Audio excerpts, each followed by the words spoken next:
उन्हाळा म्हटलं की मस्त कैरीचं सीझन आणि त्याचबरोबर गरमीमध्ये जास्त वेळ गॅसजवळ थांबायची कोणालाही इच्छा नसते। भाजीच्या ऐवजी मस्त पर्याय तुम्ही हे कैरीचं वरण बनवू शकता।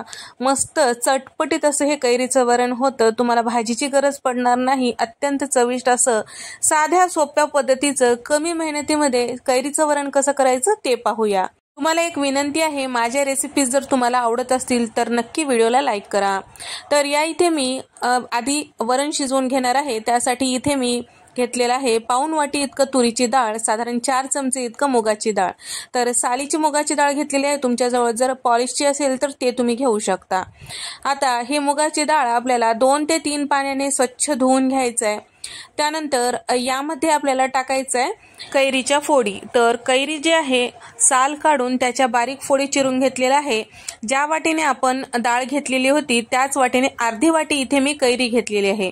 तर कैरीच्या आंबटपणा अनुसार तुम्ही कमी जास्ती करू शकता। आणि वाटीभर इतकं बारीक चिरून घेतलेला कांदा, 2 हिरव्या वेलच्या आणि 2 तमालपत्र घेतलेला आहे। सोबतच दालचिनीचा तुकडा यामध्ये टाकून घेतलेला आहे, 1 चक्री फूल आणि 1 मोठी वेलची यामध्ये टाकून घेतलेली आहे। आणि सोबतच यामध्ये ज्या वाटीने आपण डाळ मोजून घेतलेली होती त्याच वाटीने साधारण 2.5 वाटी इतकं पाणी टाकून घेतलेलं आहे।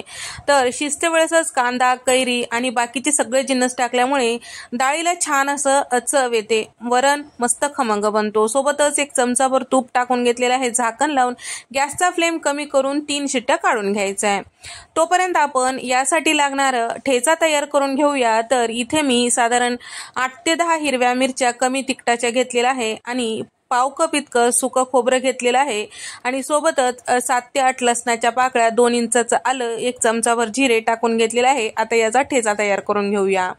तर या इथे आपल्या कुकरच्या शिट्ट्या झालेल्या आहेत, तुम्ही बघू शकता मस्त वरण शिजला गेलेलं आहे। पहिल्यांदा छान असं व्यवस्थित घोटून घेऊया, त्यानंतर मीठ हळद यामध्ये टाकून छान असं मिक्स करून घेऊया। यामध्ये टाकत आहे 1 चमचाभर मीठ आणि अर्धा चमचा हळद, छान असं घोटून घ्यायचं आहे। तर या ठिकाणी आपण 2 डाळी वापरलेले आहे, त्यामुळे वरणाला छान असा दाटसरपणा येतो। बऱ्याच जणांना नुसती तुरीची डाळीचं वरण खाल्ल्यामुळे ऍसिडिटी होते, त्यामुळे या पद्धतीने थोडीशी मुगाची डाळ मिक्स केल्यामुळे वरणाला दाटसरपणा येतो आणि ऍसिडिटी होणार नाही। तर आता वरणाला फोडणी देण्यासाठी कढईमध्ये साधारण 4 चमचे तेल टाकून घेतलेलं आहे, अर्धा चमचा मोहरी यामध्ये टाकून घेतलेला आहे, थोडंसं तडतडू द्यायचंय। त्यानंतर अर्धा चमचे जिरे यामध्ये टाकून घ्यायचं आहे। सोबतच 8 ते 10 कढीपत्त्याची पानं यामध्ये टाकून घेतलेली आहे।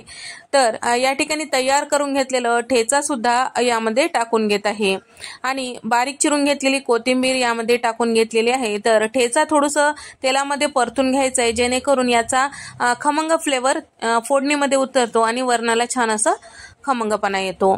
तर या ठिकाणी 1 मिनिट परतून घेतल्यानंतर यामध्ये टाकूया पावडर मसाले।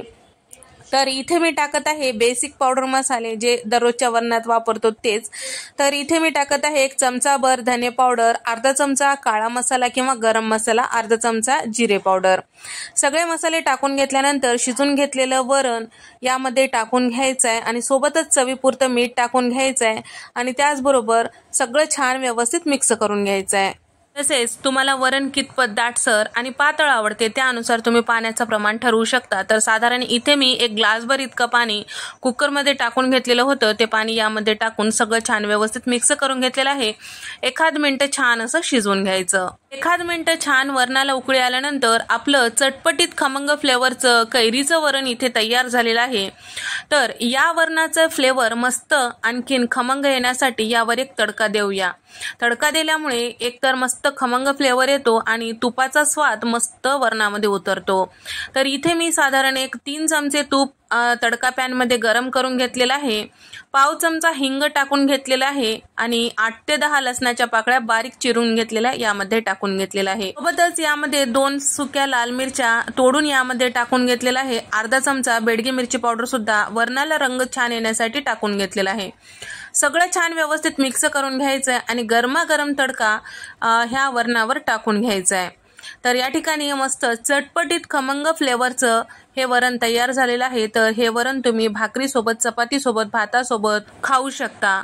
तर तुम्हाला हे कमी मेहनतीची रेसिपी आवडली असेल तर व्हिडिओला नक्की लाईक करा आणि चॅनलला सबस्क्राईब करायला विसरू नका। तुम्हाला हा व्हिडिओ कसा वाटला नक्की कमेंट करून सांगा। नंतरच्या अशाच मस्त रेसिपीजमध्ये भेट देऊया। तोपर्यंत नमस्कार।